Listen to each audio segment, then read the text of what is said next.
Armagedon. Só de ouvir essa palavra já vem à mente imagens de apocalipse, né? Mas e se a história por trás dela for muito mais complexa e, olha, fascinante do que a gente imagina? Vamos juntos desvendar os segredos dessa palavra tão poderosa. Para muita gente, Armagedon é sinônimo de batalha final, o fim de tudo. Mas a verdade é que a jornada dessa palavra, desde os textos mais antigos até chegar na cultura pop hoje em dia, é uma saga incrível de tradução. Uma história onde cada pequena escolha de palavra podia mudar completamente o rumo das coisas. Para a gente entender de verdade o poder do Armagedon, não adianta só ler a palavra. A gente precisa virar meio que detetive da linguagem e voltar lá no começo de tudo, no ato da tradução. É exatamente aí que a história começa a ficar interessante de verdade. Então, vamos lá. Como é que uma palavra hebraica se tornou esse conceito global que a gente conhece hoje? A resposta, bom, ela está na jornada incrível que esses textos antigos fizeram, atravessando as barreiras do tempo e dos idiomas. Pensa só nisso. A Bíblia que os primeiros cristãos liam, na sua maioria, não era em hebraico. Era a Septuaginta, uma tradução para o grego. E essa mudança de idioma, nossa, não foi só uma troca de palavras. Foi uma mudança de mundo, de perspectiva. É que traduzir naquela época não era nada parecido com usar um aplicativo no celular. Era um trabalho de investigação mesmo. O tradutor tinha um dilema enorme nas mãos. Como é que se captura a essência de um texto se as palavras simplesmente não batem 100%? Cada escolha era uma bifurcação que podia levar para significados totalmente novos. Olha só que exemplo impressionante. A mesma raiz de palavra, sem as vogais, podia ser lida de duas formas completamente distintas: servir ou retirai. Parece uma diferença pequena no papel, mas na prática, o abismo de significado é gigantesco. É como se a história pudesse ter dois finais diferentes, dependendo só da escolha do tradutor. Então, o que isso quer dizer sobre o Armagedon? Quer dizer que a palavra que a gente conhece hoje é, na verdade, o resultado final de uma longa corrente de interpretações.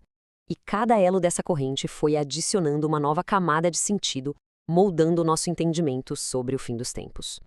E essa viagem toda pela linguagem não é só uma curiosidade histórica, não. Ela tem consequências bem diretas na forma como as pessoas leem a Bíblia hoje.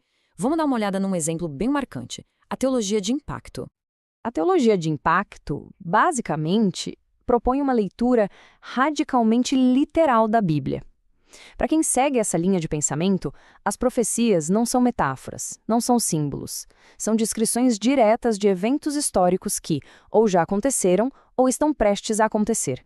Com essa visão, a Bíblia se torna quase um roteiro da história. Aquele anjo mencionado não é uma figura de linguagem, é um mensageiro literal. E as aves seriam uma referência direta ao exército romano por causa das águias nos seus estandartes. A profecia se torna história, e a história, profecia. E aqueles famosos 1000 anos de paz do Apocalipse? Para a teologia de impacto, isso não é um futuro distante ou simbólico, é um evento histórico bem específico, a consagração de 1000 sacerdotes no templo feita por Herodes. A profecia, nessa visão, já teria se cumprido. E o Armagedon em si deixa de ser um conceito abstrato para ser um lugar real. A planície de Jezreel, lá no campo de Meguido, se torna o palco físico de uma batalha histórica onde o destino do mundo teria sido decidido. A geografia se transforma em teologia. Ok, mas por que tudo isso importa? Para que gastar tanto tempo analisando uma única palavra? Porque a jornada do Armagedon mostra pra gente que os textos antigos não são monumentos parados no tempo.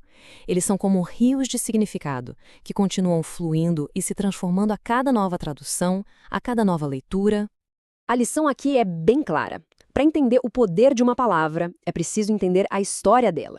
E quando a gente faz isso, a gente descobre como visões de mundo tão diferentes, como a da teologia de impacto, podem nascer das mesmíssimas palavras, só que lidas de formas distintas. Isso tudo nos deixa com uma pergunta final, né? Se a viagem de uma única palavra pode mudar tanto a nossa perspectiva, quantas outras histórias incríveis não estão aí, escondidas, esperando para serem descobertas nas palavras que a gente usa todo dia?